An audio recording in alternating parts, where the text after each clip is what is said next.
Hello दोस्तों, Shri Hari classes में आप सभी का स्वागत है। आज हम सामाजिक विज्ञान के अंतर्गत अर्थशास्त्र का पाठ 5 उपभोक्ता अधिकार कक्षा 10वीं के लिए लेकर आए हैं।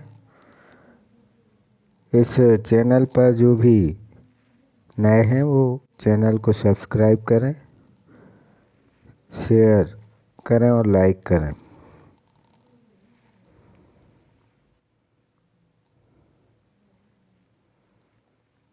इसमें प्रश्न पहला है, बाजार में नियमों और विनियमों की आवश्यकता क्यों पड़ती है, कुछ उदाहरणों के द्वारा समझाएं।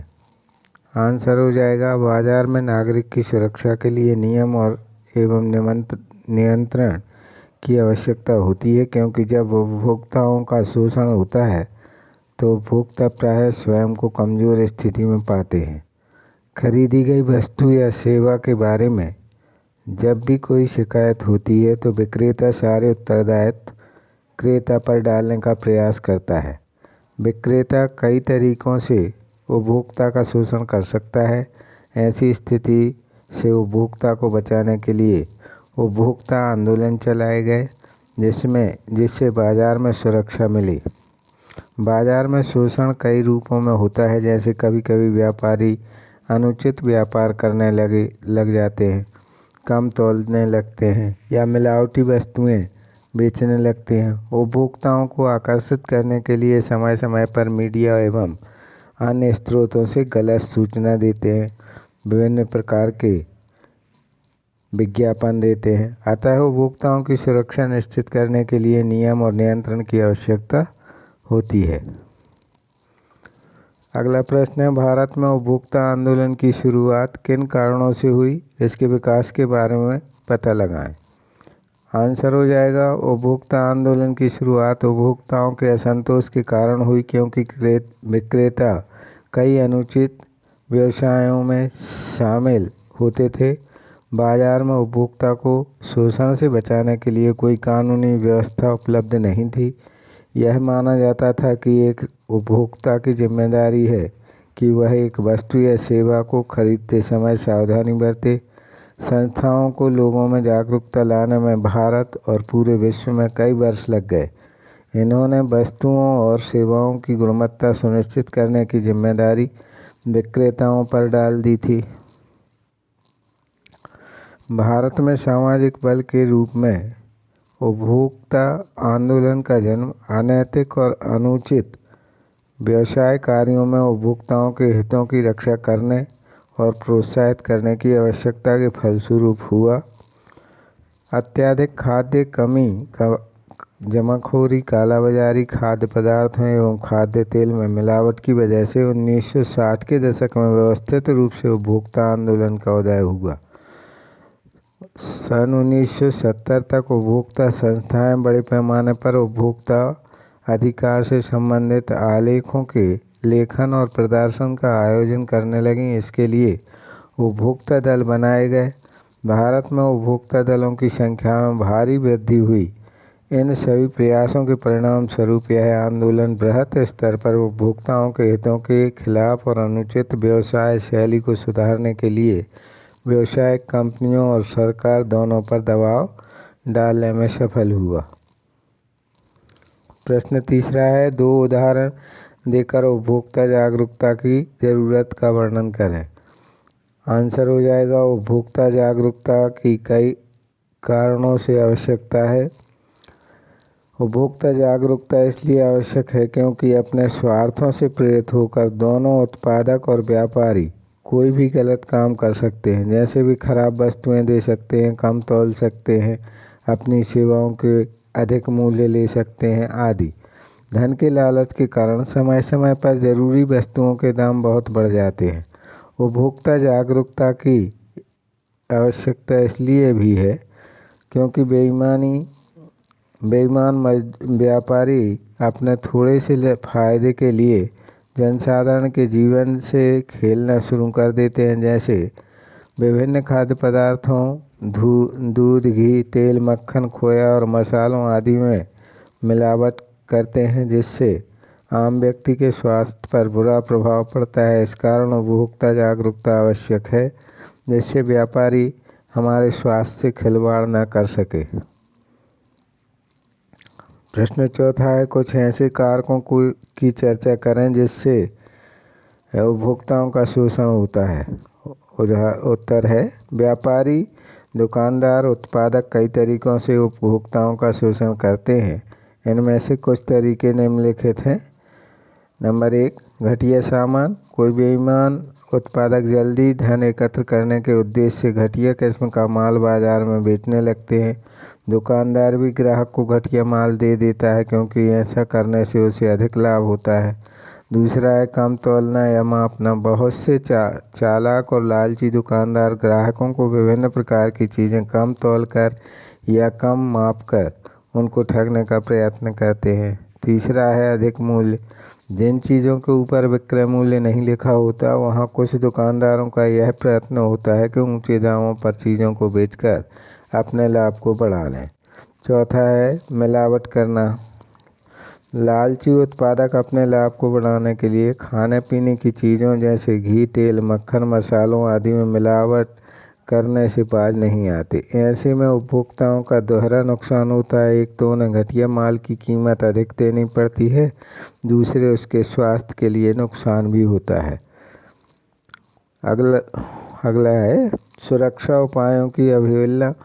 कुछ उत्पादक विभिन्न वस्तुओं को बनाते समय सुरक्षा नियमों का पालन नहीं करते। बहुत सी चीज़ें हैं जिन्हें सुरक्षा की दृष्टि से खास सावधानी की ज़रूरत होती है, जैसे प्रेशर कुकर में खराब सेफ्टी वाल्व के होने से भयंकर दुर्घटना हो सकती है। ऐसे में उत्पादक थोड़े से लालच के कारण जानलेवा उपकरणों को बेचते हैं। अगला है अधूरी या गलत जानकारी। बहुत से उत्पादक अपने सामान की गुणवत्ता को बढ़ा चढ़ाकर पैकेट के ऊपर लिख देते हैं, जिससे उपभोक्ता धोखा खाते हैं। जब भी ऐसी चीज़ों का प्रयोग करते हैं तो उल्टा ही पाते हैं और अपने आप को ठगा हुआ महसूस करते हैं। अगला है असंतोषजनक सेवा। बहुत सी वस्तुएं ऐसी होती हैं जिन्हें खरीदने के बाद एक लंबे समय तक सेवाओं की आवश्यकता होती है, जैसे cooler, fridge, washing machine, scooter और कार आदि। परंतु खरीदते समय जो वादे उपभोक्ता से किए जाते हैं वे खरीदने के बाद पूरे नहीं किए जाते। विक्रेता और उत्पादक एक दूसरे पर इसकी जिम्मेदारी डालकर उपभोक्ता को परेशान करते हैं।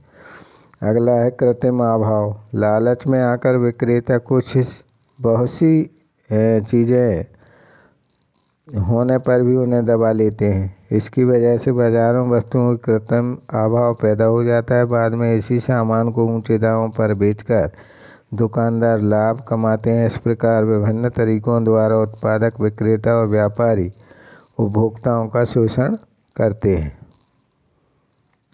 प्रश्न 5वां है उपभोक्ता सुरक्षा अधिनियम 1986 के निर्माण की ज़रूरत क्यों पड़ी। आंसर हो जाएगा बाजार में उपभोक्ता को शोषण से बचाने के लिए कोई कानूनी व्यवस्था उपलब्ध नहीं थी। लंबे समय तक उपभोक्ताओं का शोषण उत्पादकों और विक्रेताओं के द्वारा किया जाता रहा। इस शोषण से उपभोक्ताओं को बचाने के लिए सरकार पर उपभोक्ता आंदोलनों के दबाव के कारण यह बृहत स्तर पर उपभोक्ताओं के हितों के खिलाफ और अनुचित व्यवसाय शैली को सुधारने के लिए व्यावसायिक कंपनियों और सरकार दोनों पर दबाव डालने में सफल हुआ। 1986 में भारत सरकार द्वारा एक बड़ा कदम उठाया गया। यह उपभोक्ता सुरक्षा अधिनियम 1986 कानून का बनना था, जो कोपरा के नाम से प्रसिद्ध है। उपभोक्ता सुरक्षा अधिनियम, इसको कोपरा कहा जाता है। प्रश्न 6वां है अपने क्षेत्र के बाजार में जाने पर उपभोक्ता के रूप में आपने कुछ कर्तव्यों का वर्णन करें। उत्तर हो जाएगा 1, उपभोक्ता के रूप में यदि हम अपने अधिकारों को सुरक्षित रखना चाहते हैं तो हमें कुछ कर्तव्यों को भी पूरा करना होता है। ऐसे कुछ मुख्य कर्तव्य निम्नलिखित हैं। पहला है उपभोक्ता के रूप में हमारा यह कर्तव्य है कि बाजार से सामान खरीदते समय उसकी गुणवत्ता अवश्य देख लें और गारंटी लेना ना भूलें।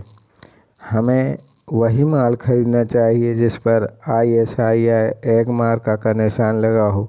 जब भी कोई सामान खरीदें, सामान व सेवा की रसीद अवश्य लें तीसरा है, एक उपभोक्ता के रूप में हमारा कर्तव्य है कि जब कोई उत्पादक, व्यापारी या दुकानदार किसी भी प्रकार से ठगने की कोशिश करे तो हमें उपभोक्ता अदालत में शिकायत करनी चाहिए। अगला है, उपभोक्ताओं को अपने संगठन बनाने चाहिए ताकि एक साथ मिलकर सरकार के सामने उपभोक्ता संरक्षण संबंधी मांगें रख सकें। अगला है, उपभोक्ताओं का यह कर्तव्य है कि वे अपने अधिकारों की जानकारी रखें और अवसर आने पर उनका प्रयोग करें। संक्षेप में कहा जा सकता है कि उपभोक्ताओं को बेईमानी, उत्पादकों अथवा दुकानदारों के शोषण से तभी बचाया जा सकता है जब उपभोक्ता को अधिकारों का ज्ञान हो और वे अपने कर्तव्यों का पालन करें। प्रश्न 7वां है, मान लीजिए आप शहद की एक बोतल और बिस्किट का एक पैकेट खरीदते हैं। खरीदते समय आप कौन सा लोगो या शब्द चिन्ह देखेंगे और क्यों? उत्तर है, शहद की बोतल और बिस्किट का पैकेट खरीदते समय हमें उस पर एग मार्क का चिन्ह देखना होगा।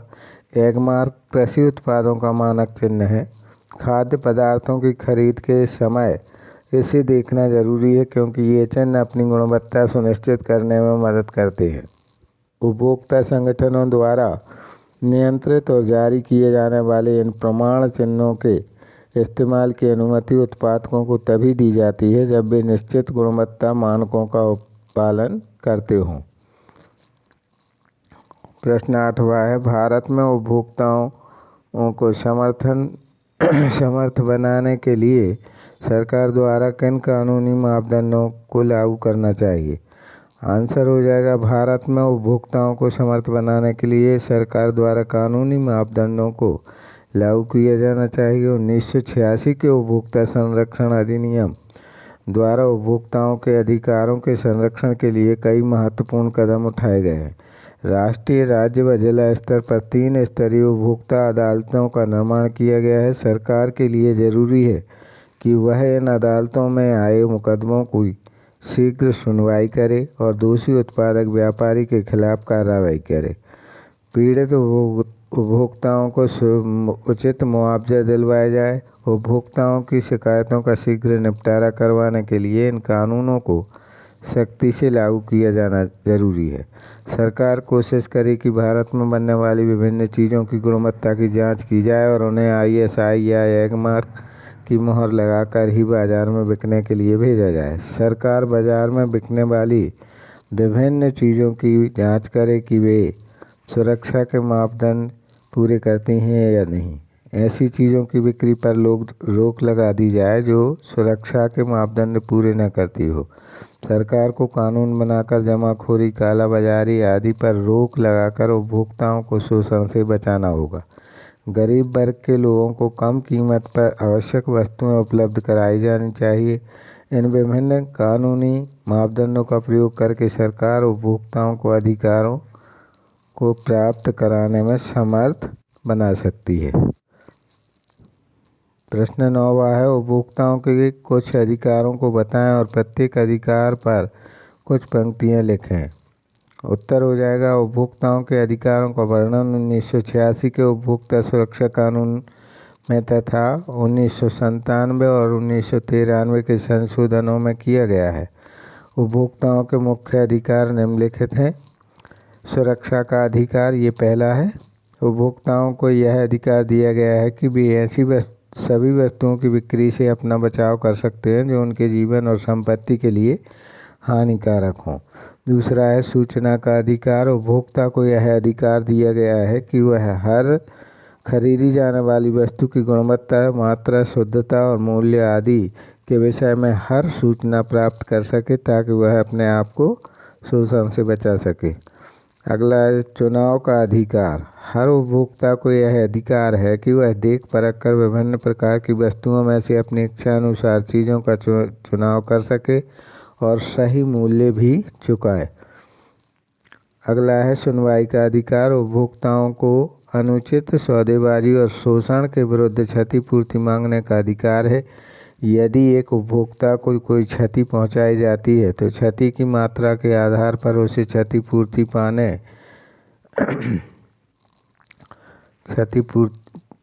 पाने का अधिकार होता है। इस कार्य को पूरा करने के लिए सुनवाई का अधिकार सभी उपभोक्ताओं को दिया गया है। उपभोक्ता शिक्षा का अधिकार अगला है।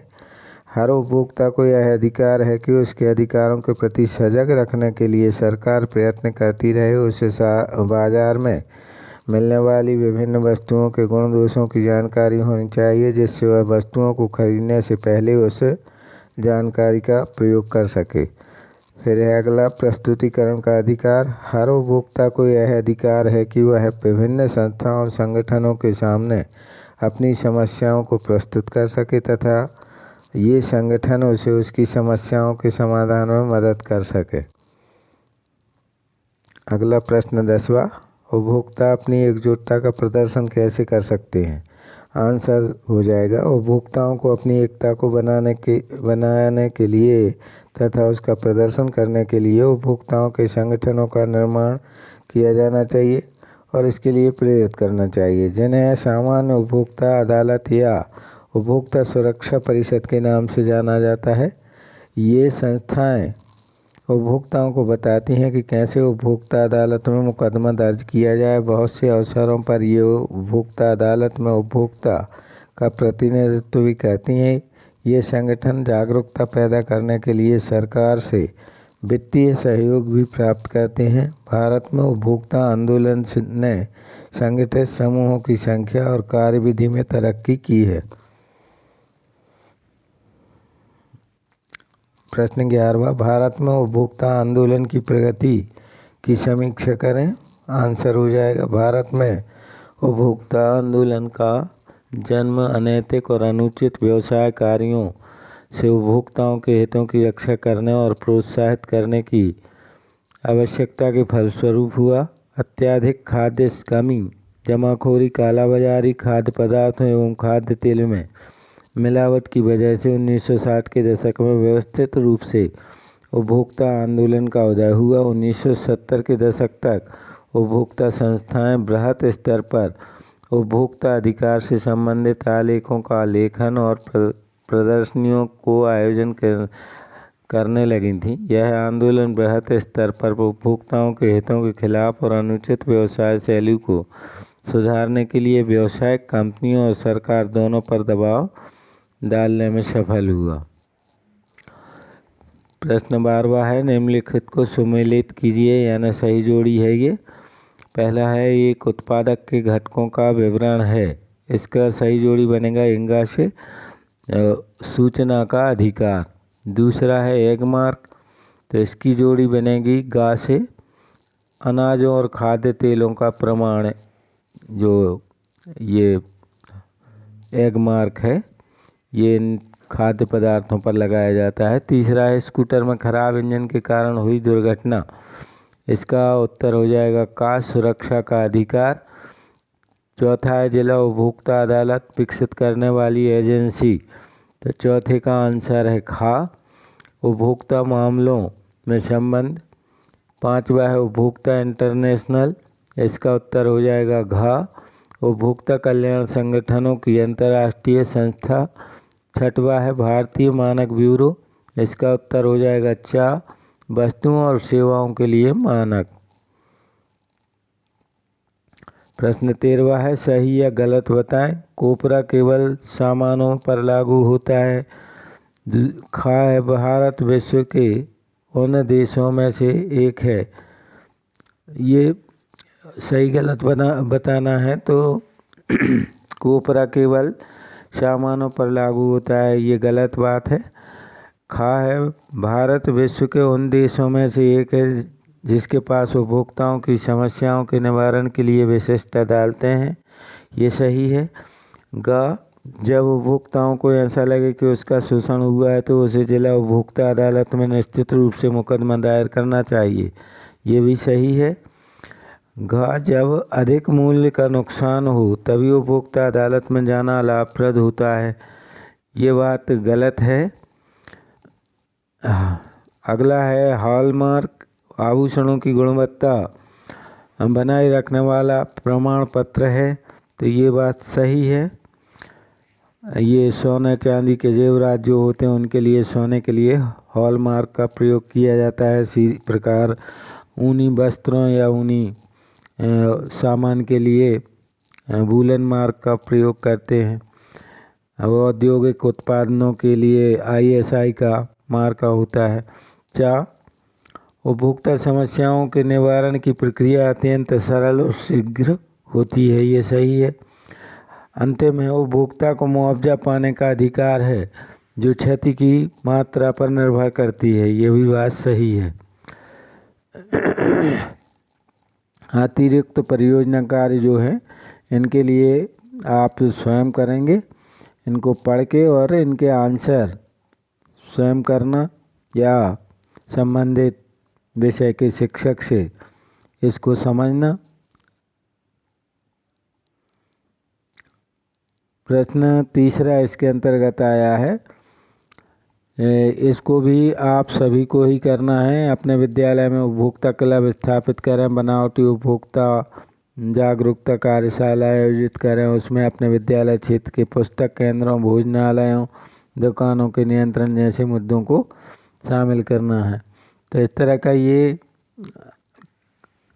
आयोजन विद्यालय में करें और उससे निष्कर्ष निकालें। चौथा है, आकर्षक नारों वाले विज्ञापन तैयार करें। तो इसके लिए बहुत सारे विज्ञापन आप लोग तैयार कर सकते हैं। जैसे इसमें हमने दिया है, उठो जागो और तब तक मत रुको जब तक न्याय ना मिले। कुछ आकर्षक विज्ञापन, ग्राहक सावधान रहो, ग्राहक अपने अधिकार पहचानो, जागरूक ग्राहक ही जिम्मेदारी निभाओ, ये हो सकते हैं। तो इस तरह से ये हमारा वीडियो पूरा हुआ। Thanks for watching this video. Please like, share and subscribe the channel. धन्यवाद।